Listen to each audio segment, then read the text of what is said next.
Hey lady, welcome to the Confidently Her podcast, where we will take the journey together from being stuck in our past to confidently being in control of our future. Are you emotionally drained from all of the judgment placed on your life from yourself and others? Are you stuck looking back at what could have been instead of what is and what will be? If you said yes, then hang on tight. My name's Megan, and in this series, I will share the tools to help you take the wheel of life and lead you to find the confident her in you the way I found the confident her in me, without looking back or giving a damn about what other people think. There's an unstoppable woman inside of you who's ready to wipe the guilt, shame, fear, and anxiety out for good, who's ready to start living her life confidently on her terms and no one else's. So girl, let's do this because you are worth it.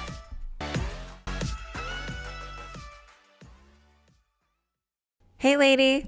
Welcome back to the Confidently Her podcast. I'm so excited you're here today, and I'm really excited to get into this week's topic. So this week, I'm going to talk about procrastination. So of course, there's a few different ways you can think about procrastination. Sometimes we put off studying for an exam. Sometimes we put off work that needs to be done around the house. But today in particular, I'm going to talk about procrastination on our goals. So before I get into all of that, I did have a few of you reach out to me asking for an update on the merchandise line for Confidently Her. So that is still coming and is set to launch next month. So stay tuned for that, and I will definitely keep you updated. So today, I first wanted to start by talking about our brain, and I have dove into thought work and really done a lot of research around this along the way. And also, of course, I've learned from therapists and different study groups and things that I've been a part of. But I wanted to start here, and it's the fact that our brains from our ancestors were created with the fight or flight feature, right? So this really ties into a lot of anxiety issues too, if you're someone who struggles with anxiety like myself. But we used to, as human beings, need the fight or flight feature, and we no longer do. And when we set out on a new goal or something that we really want for ourselves or our lives, that function of our brain tells us not to in order to protect us. So it creates thoughts that we then in turn believe, and we end up putting off doing the goal that we set out to achieve. And here's the kicker too. We also release dopamine, which is a hormone that makes us feel good when we don't do something we said we wanted to do. So think about if you set a goal to start working out tomorrow. Tomorrow morning rolls around, your alarm goes off, and life just starts happening, and you decide to put it off and try again the next day. When you make that decision, your brain physically releases that dopamine hormone to support your decision and not doing it, because our brains, again, don't like change. They don't like anything new. They like to be nice and comfy and cozy in their routine. And our brain's main job is to keep us alive, right? And anxiety, like I mentioned before, is a big piece of that, because our ancestors needed anxiety to survive. They had predators to worry about. They had to always constantly search for their food. They didn't have enough to eat. And now we don't need anxiety, but our brain still functions that way. So it's about learning how to recognize that. And when you're feeling super anxious out of the blue in your house and there's no predator around, you have plenty of food, you have heat and water, right? You're super safe. You have to create thoughts to remind you of that. And so today I wanted to break down the trend of procrastinating and what it looks like for a lot of people. I'm going to use some examples and then go over some things that have helped me break that cycle. So let me lay out the groundwork. We set a goal, right? We set the goal to lose, let's say, 10 pounds. We make the decision, and that decision feels good. Now, here's the thing, right? We don't typically take action that same day. That's just our big decision day. And we have a lot of excitement for committing to something. So we say, I'll start Monday, or I'll start next month. We agree to start working toward that goal then in the future. And then that Monday comes or that next month rolls around and oops, something comes up, right? So then that one day turns into weeks, which then turns into months. And all of this time goes by. And in the end, that goal that we once set ends up becoming something we want to avoid. Why is that? Why do you think that is?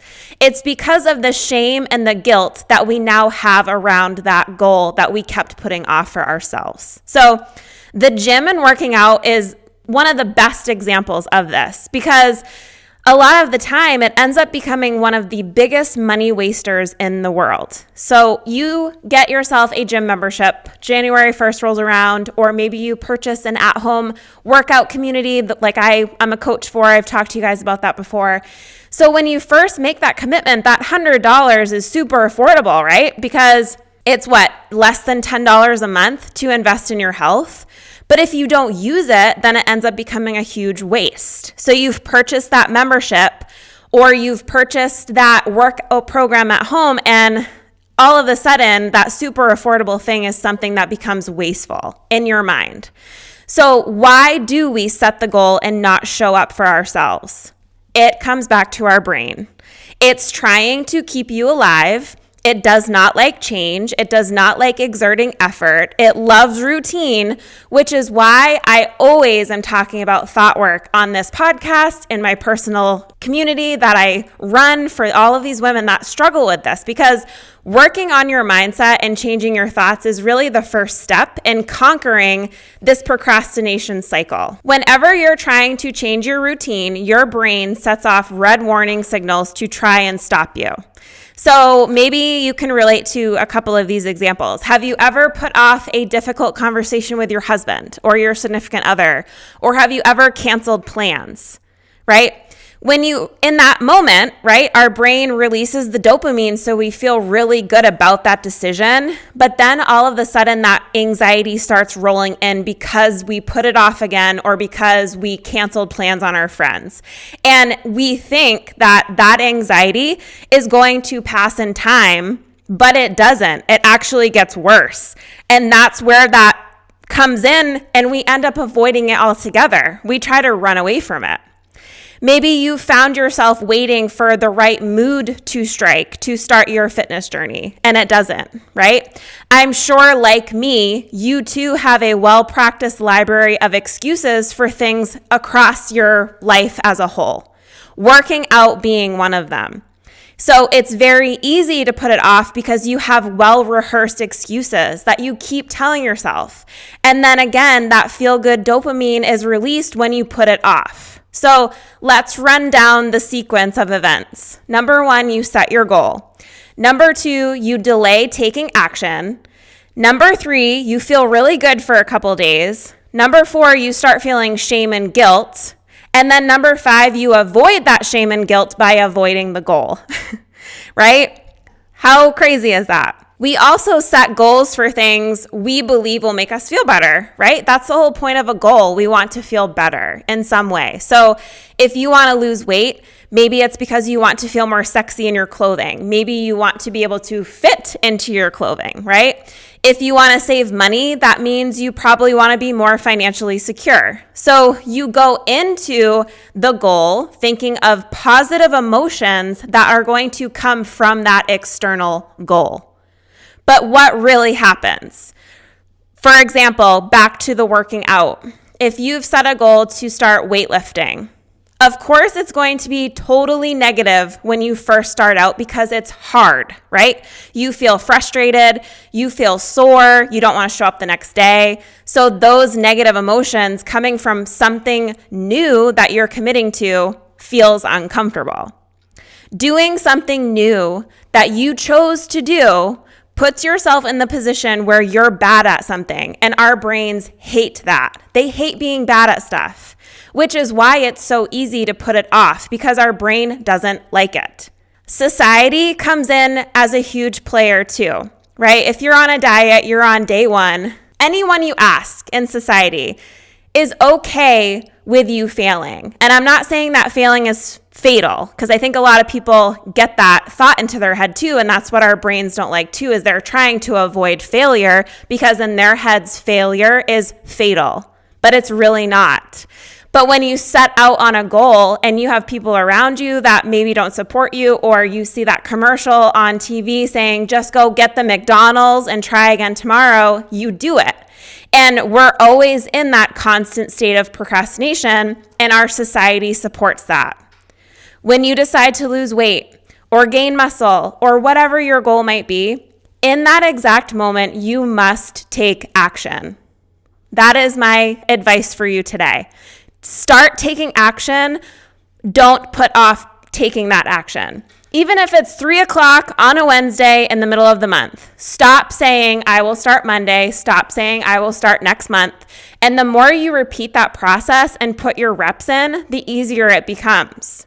Because once procrastination begins, we begin that guilt and shame spiral.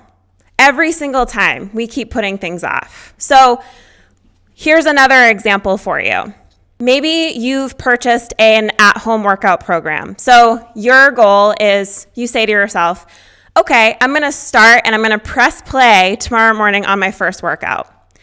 So you get up the next day, your alarm goes off, it's time for you to do the thing you said you wanted to do, but your brain kicks in and says, that's really uncomfortable, I need to protect you, let's do something else. So you grab your phone and you say to yourself, okay, I'm going to give myself 10 minutes on Instagram and I'm going to fold the laundry. What ends up happening is that 10 minutes that you took to check out Instagram or fold your laundry turns into 3 hours of scrolling Facebook, checking the news, going to the fridge a couple of times. Maybe you did a whole new load of laundry, right? Have you ever done this to yourself? You really have to become aware and catch yourself. How do you actually procrastinate? Because we do non-urgent things that feel safe, and we can tell ourselves it's useful, but in reality, it's not, because we're not doing the thing we said we were going to do. So at that time, you wanted to press play, but you chose laundry and watching the news because you still had to get that done too, and that felt safer. That's what you're drawn to, naturally. Your brain is saying the laundry is the safer choice because you are trying to do something new, and I don't like that, and that makes me uncomfortable. Right? So as a whole, your brain is freaking out. It's avoiding failure. It's avoiding mistakes. It's avoiding uncertainty to keep you alive. When in reality, we have to push ourselves out of our comfort zones in order to grow.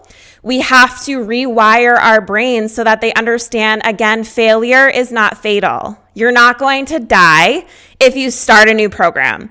You're not going to die if you fall on your face a couple of times before you figure it out. You're not going to die if the future is uncertain, right? It's about rewiring that narrative and changing that narrative.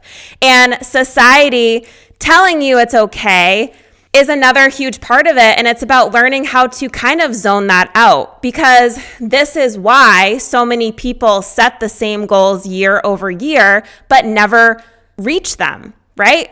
How many people do you know in your life, in your circle alone, that will say, I am going to get fit this year, every single year, and nothing ever changes? It's because they have not rewired and changed the narrative, and they have not started to take action the moment they decide to do something.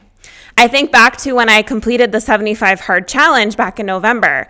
I committed to that challenge in 2 weeks into November, right before Thanksgiving, right before Christmas, right before New Year's, my birthday, right? Like I had all of these things coming my way, but I chose to set out on a goal for myself and I took immediate action. I decided to do 75 hard. I started the next day, okay? The more you do that, the safer it's going to feel for you. And the more you're going to prove to your brain that you're going to be okay. And that's how you grow, is pushing yourself out of that comfort zone.